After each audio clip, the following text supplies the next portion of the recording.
جالہ نے انسانوں کے اندر ایک ظاہری نظام جاری فرمایا جو ہمیں نظر آتا ہے. مثلا کوئی بادشاہ ہے، کوئی گدھا ہے، کوئی امیر ہے، کوئی فقیر ہے، کوئی بیمار ہے، کوئی تندرست، کوئی ظالم ہے، کوئی مظلوم ہے. یہ ہمیں نظر آ رہا ہے یہ چیزیں. اور ظاہری تدابیر وہ بھی ہمیں نظر آتے ہیں کہ فلاں کوئی پہرا کر رہا ہے، یہ پہرا ظاہری چیز ہے، نظر آ رہا ہے. یا کوئی وسائل اسباب اکٹھا کرتا ہے.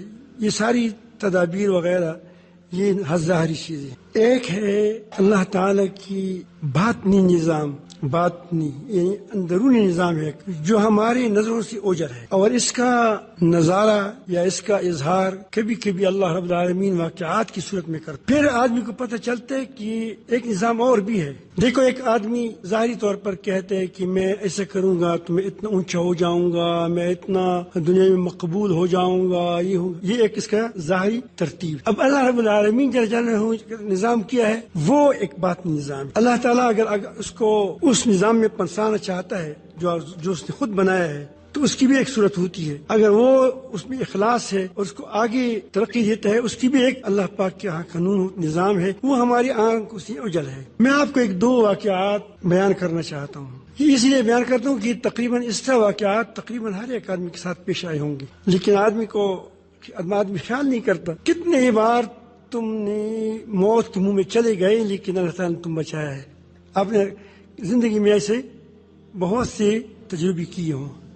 وہ کیسے تم بچ گئے، یہ سوال تھا. سمجھ آئی بات؟ وہ کیسے بچ گئے؟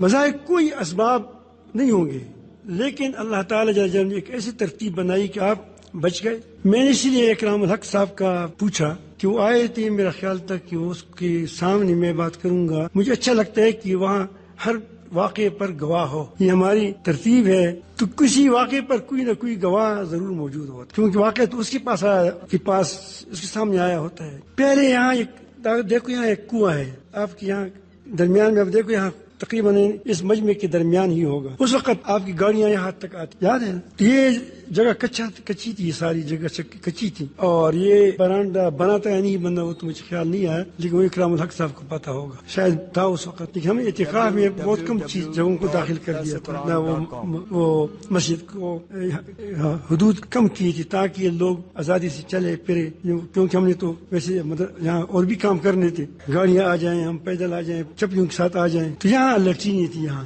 قریب میں. یہ جہاں آج کل وہ نہیں ہے، یہی لٹرینی ہے سامنے جو ہے، یہاں لٹرینی تھی. یہاں درے کا ایک آدمی وہ معذور تھا، جا سکتا تھا لیکن وہ یوں ہی جاتا تھا. آج کل نظر نہیں آ رہا ہے، شاید وہ اللہ پاک اس کو اگر زندہ ہو تو عزت دے دے. لیکن وہ بیمار تھا بہرحال. یعنی وہ تھا جوان، لیکن گویا جس فارج کوئی چیز پر گر گئی تھی کہ وہ یوں ہی چلتا. تو اکرام الحق صاحب کہتے کہ مجھے نیند نہیں آ رہی تھی. نیند اس وقت سردیاں تھی، سردی کا موسم تھا. تو یہاں کچھ لوگ ہوتے تھے 50 60 70 یہاں وہ اعتکاف میں. تو فرماتے ہیں، وہ کہتے ہیں کہ یہاں اسی جگہ برانڈا بنانا ٹھیک تھا. برانڈے میں دو بہت ہی سفید پوش آدمی جو رات کے اندر اس کی سفید کا لباس ہمیں صاف صاف نظر آتا. وہ آپس میں باتیں بھی کرتے، بڑے نور چہرے تھے کہ آپس میں وہ ایک دوسرے کے ساتھ باتیں کرتے. میں کہا کیا اللہ، یہ کون ہو گئے؟ تو اس اثنا میں وہ آدمی اٹھا، وہ جو معذور تھا. تو میرا خیال تھا کہ جب وضو کرے وہاں فارغ ہو جائے گا تو کہیں گر نہ جائے. یہاں کنواں کے قریب ہے، کوئی پر چیزیں تھی ادھر ادھر سے بار بار لگا تھا. لیکن پھر میں کی مدد کروں تو کہتے کہ میں یہاں برانڈے میں ان آدمی سے بھی ڈرتا تھا کہ وہ کیسے لوگ ہیں. خود کہتے ہیں کہ میں بڑا ڈرتا تھا. لیکن یہاں وہ آدمی گیا تھا، میں نے کہا کہ چلو اس کی بڑا مخلص آدمی ہے، ساتھی ہے ہمارا. تو وہ کہتے ہیں کہ وہاں سے وہاں کر وہ کوئی ساتھی گر گیا، یعنی وہ قریب ہی گر گیا. تو میں نے آدمی کو نہیں دیکھا، لیکن آدمیوں نے اس کو اٹھا کر یہاں رکھا تھا اور اس کو یوں ہی کیا وہ دباتے تھے. تو جب میں وہ کہتے کہ میں جلدی اس لحاظ کے اندر چھپ گیا.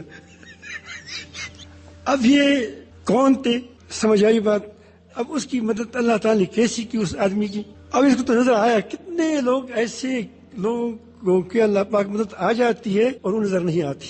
مجھے کبھی کبھی کوئی کہتا ہے کہ یہ کرو وہ کرو، میں کہتا ہوں کہ بس اتنا کرو جتنا حد تک ہمیں کیا ہے اجازت ہے.